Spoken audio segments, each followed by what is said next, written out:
وما كان الله ليضل قوما بعد إذ هداهم حتى يبين لهم ما يتقون إن الله بكل شيء عليم إن الله له ملك السماوات والأرض يحيي ويميت وما لكم من دون الله من ولي ولا نصير. بسم الله الرحمن الرحيم. إن الحمد لله نحمده ونستعينه ونستغفره ونعوذ بالله من شرور أنفسنا ومن سيئات أعمالنا. من يهده الله فلا مضل له ومن يضلل فلا هادي له. أشهد أن لا إله إلا الله وحده لا شريك له وأشهد أن محمدا عبده ورسوله لا نبي بعد. اللهم صل وسلم على نبينا محمد وعلى آل محمد كما صليت على إبراهيم وعلى آل إبراهيم في العالمين إنك حميد مجيد. Kita melanjutkan kajian Al-Mukhtasar fi Tafsir untuk juz 15 surat Al-Isra pada pagi hari ini. Kemarin Sabtu kita telah membahas ayat ke-18 dan juga 19. Ayat ke-18 tentang orang-orang yang menginginkan dunia. Ayat 19 tentang orang-orang yang menginginkan akhirat. Dan mayoritas manusia karena mereka tidak berpikir dan tidak menggunakan logika atau akalnya dengan sebaik-baik penggunaan, maka mereka tergolong di ayat 18, orang-orang yang menginginkan ajilah. Dan ajilah itu adalah ketergesaan dunia.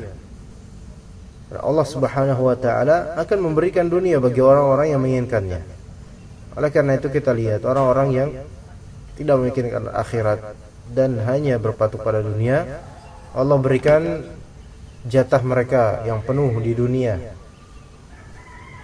Adapun yang 19, wa man aradal akhirah, barang siapa yang menginginkan akhirat, wa sa'alaha sa'yaha, kemudian berusaha untuk akhirat dengan usahanya yang maksimal, dan dia dalam keadaan mukmin.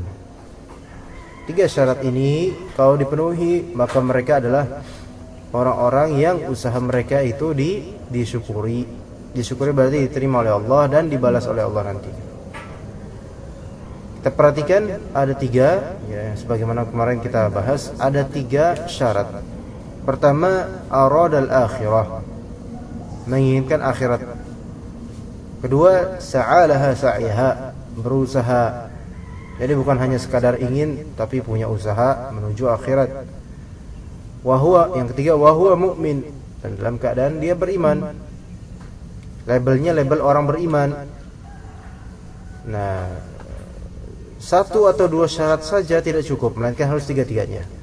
Yaitu pertama, aradal akhirah, menginginkan akhirat. Ini adalah perbuatan qalbu.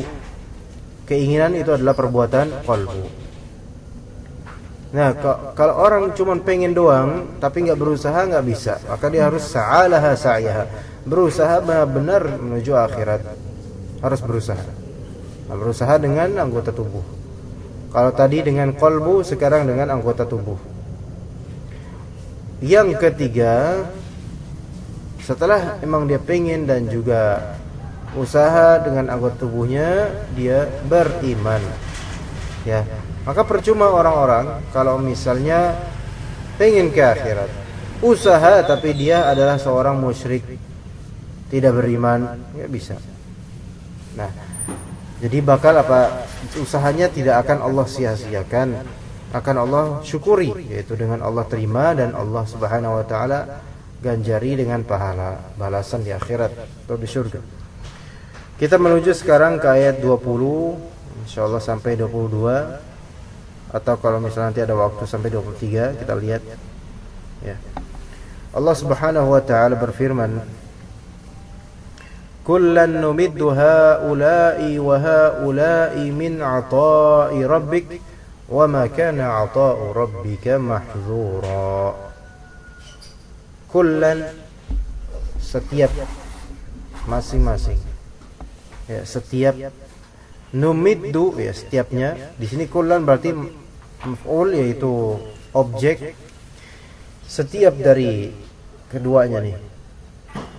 Numiddu, ya, kami bentangkan. Amadda yumiddu, kami bentangkan, kami berikan. Haula, mereka, yang nomor 18 ayat 18, orang-orang fajir. Wa haula, dan mereka, yang ayat 19, orang mukmin. Mereka semua dari dua golongan ini, ya, numiddu, kami bentangkan, min 'ata'i rabbik, dari pemberian ya, karunia. 'ata' itu pemberian atau karunia Rabbmu. Jadi baik baik 18 baik 19 itu Allah Subhanahu wa taala bentangkan buat mereka pemberian dan rezeki. Baik 18 ataupun 19. Ya, dibentangkan. Nah, ya, jadi kullan nubiddu haula'i wa haula'i min 'ata'i rabbik. Kedua-duanya tetap mendapatkan rezeki, karunia dan pemberian. Bukan hanya orang mukmin saja yang dapat rezeki dari Allah, orang kafir pun juga. Ya. Baik. Akidah Mu'tazilah menyatakan bahwasanya rezeki itu adalah apa yang halal saja. Bagi kalangan Mu'tazilah. Adapun bagi kalangan Ahlus Sunnah dan juga Asy'ariyah mengatakan bahwasanya rezeki manusia itu tidak mesti halal.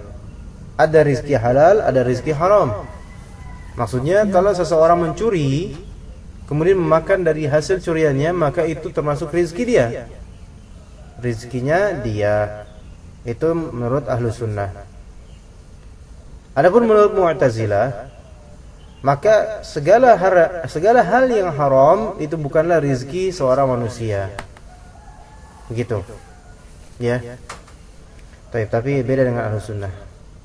Ahlus Sunnah dalil ini, tiap orang fajir, tiap orang mukmin juga itu tetap mendapatkan, dibentangkan atasnya apa? Pemberian Rabb, yaitu rezeki Rabbnya. Ini dalilnya. Kullan numiddu haula wa haula min 'ata'i rabbik. Maka Allah Subhanahu wa taala memiliki nama Ar-Rahman.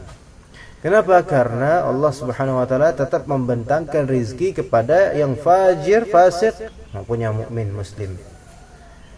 Wa ma kana 'ata'u rabbika mahdzura.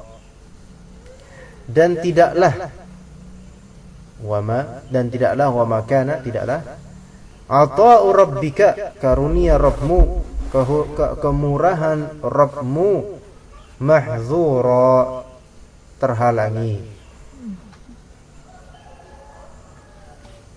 terhalangi, yaitu terhijabkan, enggak. Maksudnya apa? Ketika Allah Subhanahu wa taala ingin memberikan karunia kepada seseorang, maka tidak ada yang sanggup menentangnya. Ya. Wa ma kana 'ata'u rabbika mahdzura. Kalau memang Allah taala hendak merezekikan fulan pada hari ini 5 juta, maka tidak akan ada yang mampu mencegahnya. Sebagaimana doa, Allahumma la mani'a lima a'taita. Ya Allah, tidak ada penghalang terhadap apa yang Engkau berikan. Ya. Ini akidah. Berkaitan dengan rezeki, berkaitan dengan juga sikap tawakal kita, sikap nerimo kita. Ya. Apa yang Allah berikan, maka memang itulah. Apa yang kita punya, maka itulah yang Allah berikan. Apa yang tidak punya, maka memang tidak Allah berikan. Jadi terima dengan takdir Allah Subhanahu wa taala. Terima dengan ukuran yang telah Allah taala tetapkan kepada kita. Ya. Jadi wa ma kana 'ata'u rabbika mahdzura. Kalau memang sudah jodoh, maka tidak akan bisa ada seorang pun yang menghalangi. Tapi kalau bukan jodoh, ya walaupun semua makhluk itu berkumpul untuk menjodohkan, maka tidak akan terjadi perjodohan itu. Gitu kan? Wa ma kana ata'u rabbika mahdzura. Lah terus kalau misalnya sekarang kok belum dapat rezeki tersebut yang diinginkan, padahal sudah berusaha, itu berarti belum Allah berikan. Gitu kan? Nah, kenapa belum Allah berikan? Ya itu terserah Allah. Ya karena memang perbuatan Allah, yaitu pemberian Allah, sikap atau perbuatan memberi dari Allah itu tidak dipertanyakan. Ya. Tafsiran ayat 20. Qala al-mufassirun kullan min hadzaini al-fariqaini al-fajiri wal barri nuziduhu atau naziduhu min ata'i rabbik ay ar-rasul dunan qita'. Kedua-duanya dari dua fariq ini, kelompok ini, al-fajir dan al-bir. Ya, yang fajir dan yang berbuat baik, bir, atau al-fajir wal bar, bukan bir, orang-orang baik, bar. Naziduhu min ata'i rabbik, kami tambahkan dia dari ata', pemberian karunia Rabbmu wahai Rasul, dunan kita tanpa terputus. Rezekinya enggak putus-putus nih orang, baik fajir maupun barnya. Ya. Wa ma kana ata'u rabbika fid dunya mamnu'an an ahadin. Dan tidaklah pemberian Rabbmu di dunia ini terhalangi dari seseorang, melainkan pasti enggak ada yang bisa menghalanginya. Kalau sudah Allah tetapkan, maka tidak ada yang bisa menghalanginya. Barran kana aw fajira, baik dia orang baik maupun dia orang fajir. Ya. Ini akidah yang kita pegang. Ya, jadi ayat ini difahami baik-baik, pegang baik-baik. Ya. Apapun yang kita punya itu dari Allah. Dan kalau kita tidak punya, berarti memang Allah belum menakdirkannya untuk kita. Kemudian ayat berikutnya 21. Unzur kaifa faddalna ba'dahum 'ala ba'd walal akhiratu akbaru darajatin wa akbaru tafdila. Unzur, lihatlah, kaifa faddalna ba'dahum 'ala ba'd. Lihatlah bagaimana, perhatikan, lihatlah kaifa, bagaimana, faddalna, kami lebihkan, ya. Faddalna berarti kami berikan keutamaan lebih. Ya. Siapa kami berikan keutamaan lebih? Ba'dahum, sebagian dari mereka, ala ba'd, atas sebagian yang lain. Lihat itu. Bahwasanya Allah Subhanahu wa taala memberikan keutamaan pada seseorang yang tidak ada di orang lain. Atau sama-sama punya, tetapi yang fulan A ini lebih banyak daripada fulan B. Harta fulan A lebih banyak daripada fulan B. Ilmu fulan C lebih banyak daripada fulan M. Dan seterusnya dan seterusnya. Semua dari itu Allah beda-bedakan jatahnya. Yang ada yang lebih diutamakan, ada yang tidak lebih diutamakan. Gitu kan? Unzur, lihat coba bagaimana Allah telah memberikan keutamaan lebih atas fulan, namun tidak untuk fulan lainnya. Iya. Walal akhiratu akbaru darajatin wa akbaru tafdila. Sedangkan akhirat, kehidupan akhirat, ini walal akhiratu maksudnya walad darul akhiratu, yaitu negeri akhirat. Akbaru darajat, lebih besar derajatnya, tingkatannya lebih tinggi. Wa akbaru tafdila, dan akbar lebih besar tafdila dari segi pengutamaan. Ya. Orang kalau misalnya ini di sini di akhirat akbaru darajat, derajatnya itu, derajat apa maksudnya? Derajat kenikmatan. Ya, derajat kenikmatan. kenikmatan di akhirat jauh lebih tinggi daripada yang sebelumnya di dunia. Wa akbaru tafdila, dan lebih tinggi lagi, lebih besar lagi pengutamaannya. Oke. Lihat di sini kalimat faddalna ba'dahum ala ba'd itu di dunia, tetapi akbaru darajat wa akbaru tafdila itu di akhirat. Nah, pertanyaannya, apakah ada orang yang ditinggikan derajatnya di atas orang lain di dunia? Banyak. Tetapi setinggi-tingginya derajat di dunia, lebih tinggi mana dengan derajat di akhirat? Di akhirat. Oleh karena itu, kalau orang, ya ini kan beda derajat di dunia, derajat di akhirat beda. Kalau seseorang diberikan kelebihan derajat di dunia, maka dia jangan berpatuk pada derajat tersebut, karena derajat akhirat itu ada lagi, beda lagi, yang belum tentu dia dapatkan. Kan? Kalau seseorang punya kelebihan harta di dunia, derajat harta maksudnya tafdil dari Allah di atas rata-rata orang, maka itu belum final. Ya, sekalipun dia adalah orang terkaya di dunia, itu belum final. Melainkan masih ada akhirat nanti yang kita belum memastikan kita dapat seperti itu atau enggak. Tetapi kalau dia dapat pun di akhirat pasti akbaru darajat wa akbaru tafdila. Ini bedanya.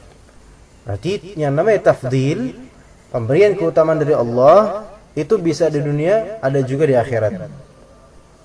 Nah, yang mendapatkan tafdil di dunia belum tentu mendapatkannya juga di akhirat, tergantung gimana amalan dia di dunia.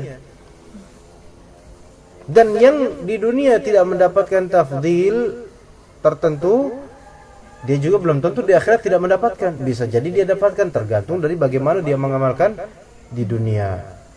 Oke, jadi tadi faddalna ba'dahum 'ala ba'd, lihat itu. Kita disuruh lihat.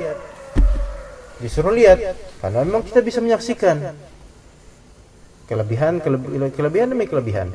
Kalau misalnya tafdil dari Allah itu justru melalaikan akhirat, itu namanya berarti istidraj, dan itu yang menimpa mayoritas muslimin sekarang. Ya, kelebihan di dunia yang melalaikan akhirat itu namanya istidraj. Istidraj itu apa? Istidraj itu pendiaman dari Allah sampai nanti pada akhir Allah cabut tiba-tiba dan dia menyesal, sangat-sangat menyesal. Yaitu orang diberikan kelebihan, tapi kelebihan tersebut membuat dia lalai akan sholat berjamaah, membuat lalai sholat bahkan enggak gitu kan. Itu di Allah biarkan tuh, terus saja dia nikmat dengan kelebihan itu, nanti tiba-tiba Allah matikan, tiba-tiba udah ditanya malaikat man rabbuk, nggak bisa jawab. Itu namanya istidraj. Istidraj itu dibiarkan aja, ya. Biarkan nanti tiba-tiba jauh. Udah pas dicabut nggak bisa ngapain lagi, nyesel. Nah, itu yang menimpa kaum muslimin sekarang banyak sekali. Jadi hati-hati ketika kita ternyata Allah berikan kita kelebihan, keutamaan, punya handphone yang terbagus, punya kendaraan yang termewah, punya rumah yang tertinggi, punya pakaian yang terbagus, punya ilmu yang terbaik. Semua yang paling, misalnya di antara kita punya di antara itu, ya. Ternyata keutamaan tersebut yang paling itu, yang ter itu tidak menjadikan kita lebih ingat kepada Allah dan hari akhir. Kalau kayak gitu ceritanya, itu namanya istidraj. Itu berarti bukan keutamaan yang Allah inginkan, kebaikan pada diri kita, melainkan itu hal yang harus kita waspadai, mengerikan itu nanti terjadinya. Iya, mengerikan itu. Karena apa? Kita makin nggak tahu, makin terlelap, makin nyenyak itu dalam dunia. Tiba-tiba kita bangun udah mau dibunuh begitu aja. Nauzubillah. Nah, jadi jangan merasa tafdil di dunia itu final, karena lihat nanti di akhirat. Halaman itu ayat 21. Kita lihat tafsirnya ayat 21. Ta'ammal ayyuhar rasul kaifa faddalna ba'dahum 'ala ba'din fid dunya fir rizqi wal maratib. Ta'ammal, yaitu renungkan wahai Rasul,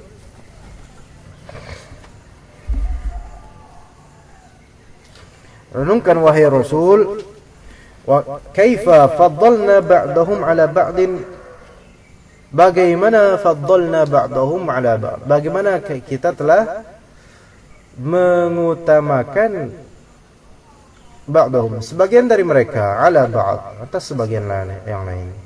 Di mana? Fid dunya, di dunia. Dari segi apa? Dari segi rizki dan maratib. Maratib itu jama' dari martabat. Rizki itu kan banyak rizki ya, ilmu masuk, harta, properti, kolam renang, pakaian, bahkan kenormalan anggota tubuh, matanya enggak minus, matanya enggak plus, matanya enggak silinder, normal lah. Itu rezeki, bukan rezeki semua itu. Ludah yang kita punya pun sebenarnya ya itu udah keutamaan dari Allah itu. Kalau enggak punya ludah, makan seret terus gitu kan, kering. Gimana mau makan? Itu Allah berikan kelebihan rezeki, terutama masalah harta, masalah ilmu. Wal maratib, jamak martabat. Maratib ini derajat-derajat, ya, misalnya derajat sosial stratanya beda di atas rata-rata, misalnya. Ya. Dia seorang ustaz, dihormati, itu martabat juga. Itu tafdil dari Allah. Nah, tapi tafdil dari Allah seperti ini yang di dunia itu bukan akhir dari segalanya.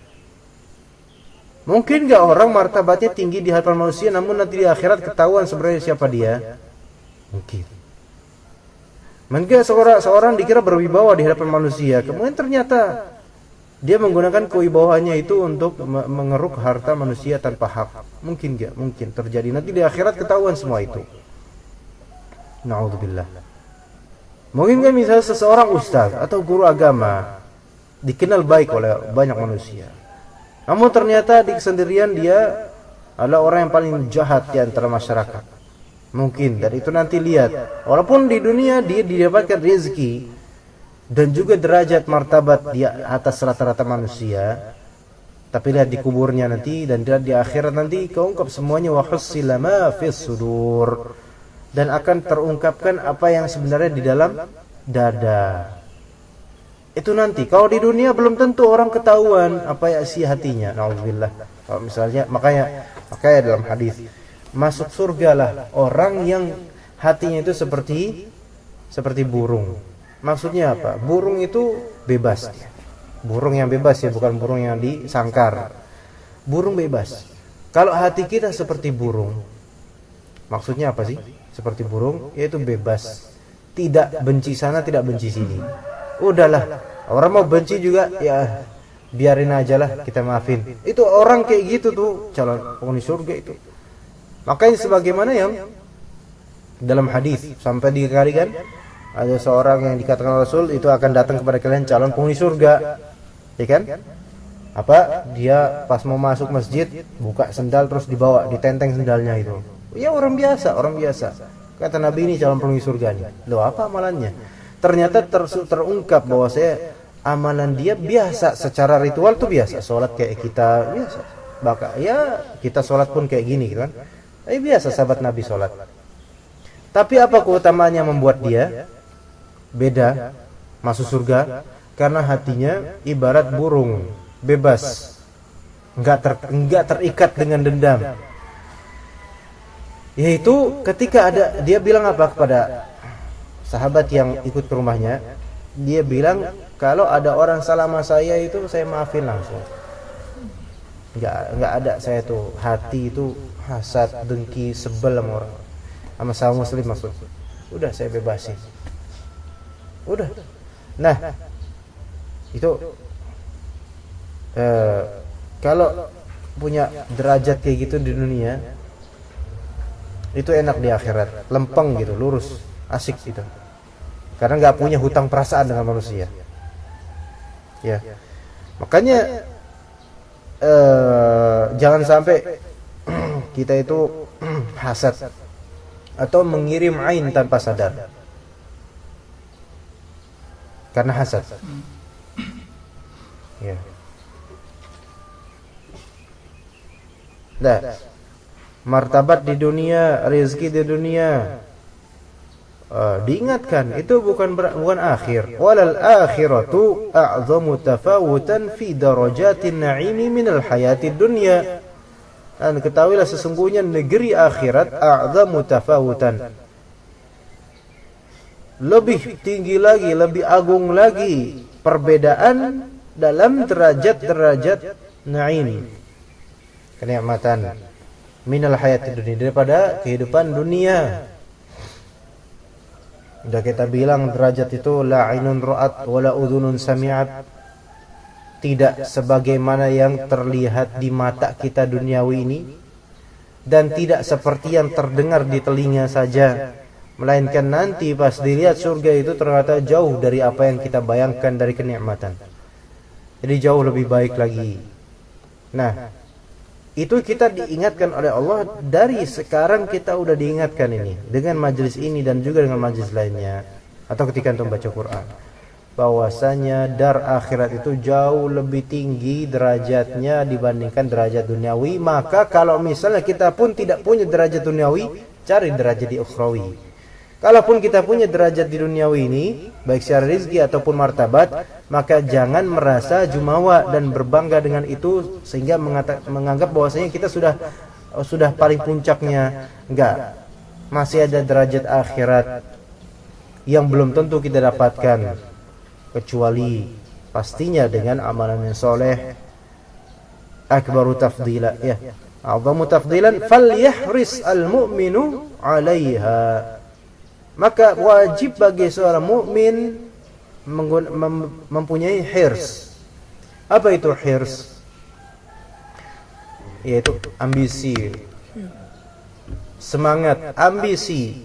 Seorang mukmin harus ambisius dalam akhirat, terhadap akhirat.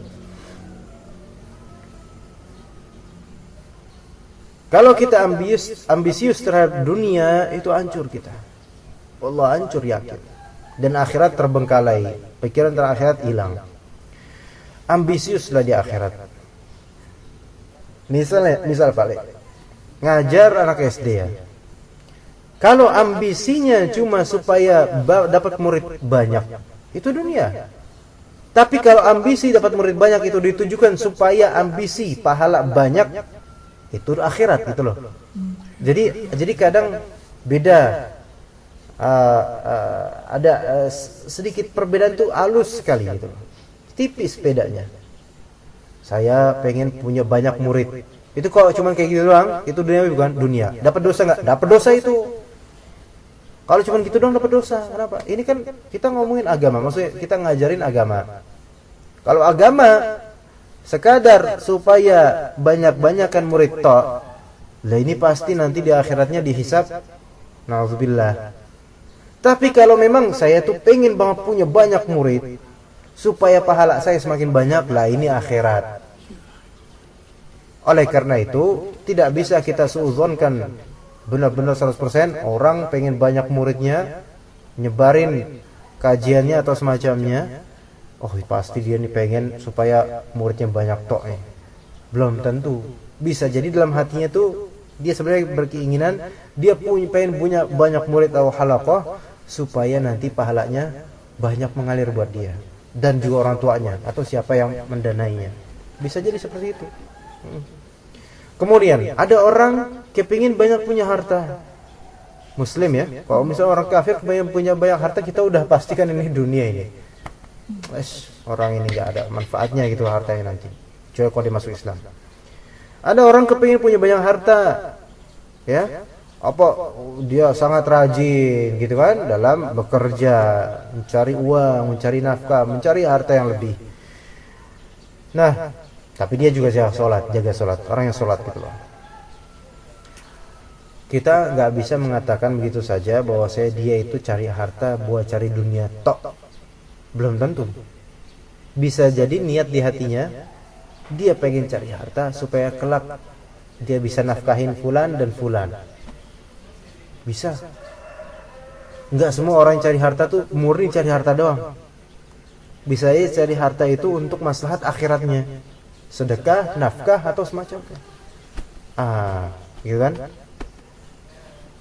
Jadi bisa jadi orang cari dunia tuh sungguh-sungguh karena dia pengen nyari akhirat, ya. Anak kenal juga ada orang pebisnis, bos besar, punya perusahaan berapa banyak, ya. Nah, beliau ini hafizahullah menafkahkan banyak hartanya, berpuluh beratus juta, miliar bahkan sampai sekarang untuk mengelola stasiun TV dakwah. Beliau nggak bisa dakwah, tapi beliau menafkahkan hartanya untuk dakwah, membuat TV, berkah alhamdulillah.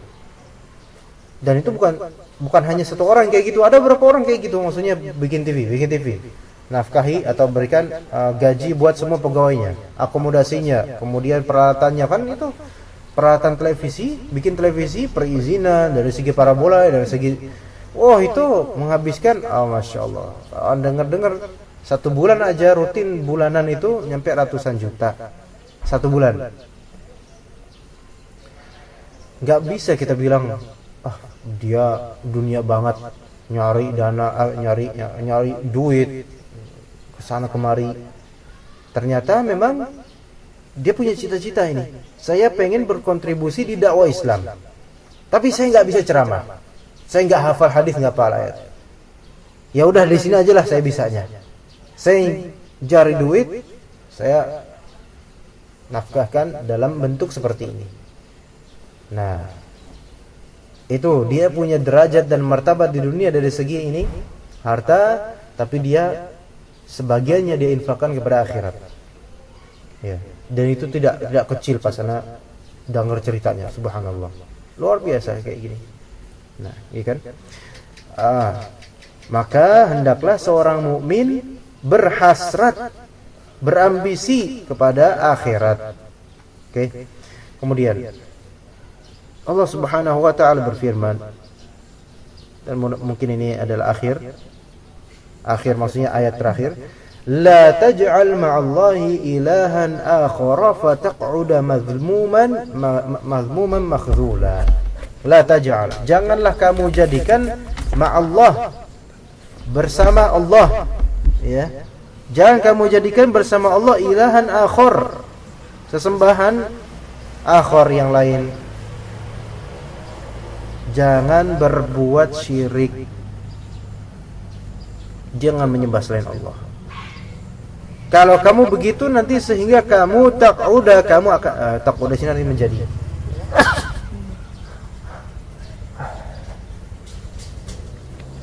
fataq'uda, maka kamu akan menjadi mazmuman makhdhula. Kamu akan menjadi mazmum, tercela. Makhdhul, tercela, dan makhdhul, terdampar, tercampakkan. Masya Allah. Tercampakkan, terhinakan, terendahkan. Jadi jangan kamu bersekutu, jangan kamu mempersekutukan Allah Subhanahu wa taala. Ini diingatkan. Ya, diingatkan. Lihat, ini kan tadi 20-21 masalah rezeki. Kalau sudah dapat rezeki, la taj'al ma'allahi ilahan akhar. Jangan kamu berbuat syirik. Syirik itu bisa aja dengan syirik karena rezekinya dia menyembah harta. Ya, gara-gara dunia dia kemudian udah hilang ibadahnya, malah beribadah kepada hartanya. Banyak orang lupa, ya. Maksud bisa juga dengan isyarat begini, kan ini ayat 11 berkaitan dengan derajat harta dunia. Nah, ayat 22 diingatkan oleh Allah, kamu ingat, jangan pas udah kaya, ya, kamu lupa sama sesembahan sebenarnya, itu Allah Subhanahu wa taala. Kalau misalnya kamu lupa, akhirnya menyembah selain Allah, dan betapa banyak manusia yang banyak harta seperti itu, Fataq'uda madhmuman makhdhula. Kamu bakal madhmum, tercela, makhdhul, terdampar. Tercela di sisi Allah. Dan makhdhul, terdampar, stranded, yaitu tercampakkan. Kapan? Di akhirat nanti. Bahkan di dunia. Orang banyak yang mengira bahwasanya ketika kita kaya, bisa beli ini, bisa beli itu. Kan orang beda kalau misalnya orang punya duit banyak dengan orang yang nggak punya banyak, kan. Masuk mall itu pede orang punya duit itu. Iya Pak ya? Iya. Masuk mall itu, ya mau beli apa ya tinggal seret gitu kan? Gampang. Padahal kartu kredit nggak usah pakai ATM atau apa. Pokoknya gampang lah. Nggak mikir beban berapa harga, nggak mikir. Itu beda aja dengan orang yang nggak punya. Jangankan PD di mall, masuk mall aja udah melihat mall aja udah udah lumer duluan. Dan kalau misal kita bawa mobil yang bagus, ya, kemudian parkir di mana gitu kan, tukang parkir kadang agak menghormati kita. Itu penghormatan yang palsu. Semua itu kayak gitu. Ketika kita menampakkan kekayaan kita, ada orang menghormati kita, itu penghormatan dunia palsu itu. Ya. Tapi di sisi Allah dia madhmum selama dia nggak bertakwa. Itu yang kita rasain. Coba Pak, coba aja.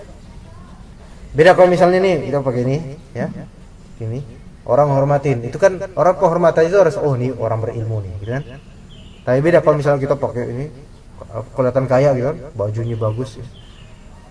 Kemudian pakai motor yang ini kan, coba kita misalnya pakai motor yang gede, motor moge gitu, atau bukan pakai mocil, pakai moge, ya. Pakai motor gede misalnya, atau pakai motor cowok yang suaranya, wow. Orang minggir gak? Minggir. Orang minggir itu karena mikirin akhirat apa karena dunia? Karena dunia. Nggak ada orang, kemudian sebelah depannya tuh minggir karena takut akhirat. Enggak takut akhirat. Itulah itu namanya penghormatan yang palsu seperti itu. Dunia. Nah, sekarang kamu punya harta nih, telah diberikan keutamaan oleh Allah. Ya. Tapi kalau misalnya kamu telah diberikan keutamaan, kemudian kamu malah berbuat syirik, melupakan Allah Subhanahu wa taala, kamu akan madhmum, tercela. Dan betapa banyaknya orang yang seperti itu. Ya. Udah punya harta banyak, udah lupa sama Allah. Di sisi manusia itu dihormati karena apa? Orang-orang menghormati dia bukan karena akhirat, tapi karena dia punya duit. Sehingga orang-orang akan banyak yang kalau dekat sama dia menjilat dia. Ya. Itulah bedanya yang namanya pertemanan karena Allah dengan pertemanan karena dunia. Kerasa. Kalau pertemanan karena Allah itu kerasa. Kaya miskin, kamu adalah saudara saya gitu. Tapi kalau pertemanan karena dunia, habis manis sepah dibuang nanti. Itu pasti gitu. Nah, kalau kamu bersekutu mempersekutukan Allah, kamu akan nanti madhmum, tercela di sisi Allah, dan makhdhul, terdampar. Jangan kira orang yang berharta banyak dan derajat tinggi kemudian dia tidak ingat Allah, jangan kira dia diperhatikan atau dia dibaiki oleh Allah. Dia terdampar. Ya. Sedih hidupnya. Dalam tafsirnya, la taj'al ayyuhal 'abd, jangan kamu jadikan wahai hamba ma'allahi ma'budan akhar ta'buduh. Jangan kamu jadikan adanya ma'bud yang lain, yaitu sesembahan yang lain selain Allah. Jangan. Kenapa? Kalau kamu begitu nanti fatasiru madhmuman 'indallah, kamu akan tercela di sisi Allah. Apa sih nilai dari manusia kalau sudah tercela oleh Allah? Nah, lihat dari sini, perhatikan nih, fatasira madhmuman. Apa madhmum tadi? Tercela indallah, di sisi Allah satu, wa inda ibadihi sholihin, dan di sisi hamba-hambanya yang soleh dua. Ini maksudnya menunjukkan hamba-hamba yang soleh itu kadang seringkali bisa tahu siapa sih orang-orang yang berbuat syirik, siapa yang enggak. sehingga nggak ketipu. Kalau orang soleh itu kayak firasatnya orang soleh itu genah. Firasatnya orang soleh itu bener gitu loh. Firasatnya nggak enak nih orang soleh nih. Dia soleh, firasatnya nggak enak nih. Bukan suudzon tapi diberi firasat sama Allah, firasyah gitu kan. Itu, wah ini orang nggak bener nih. Tapi nggak tahu gimana. Tapi nggak bener. Dia ngerasa nih orang nggak bener. Tapi ditahan sama orang soleh itu.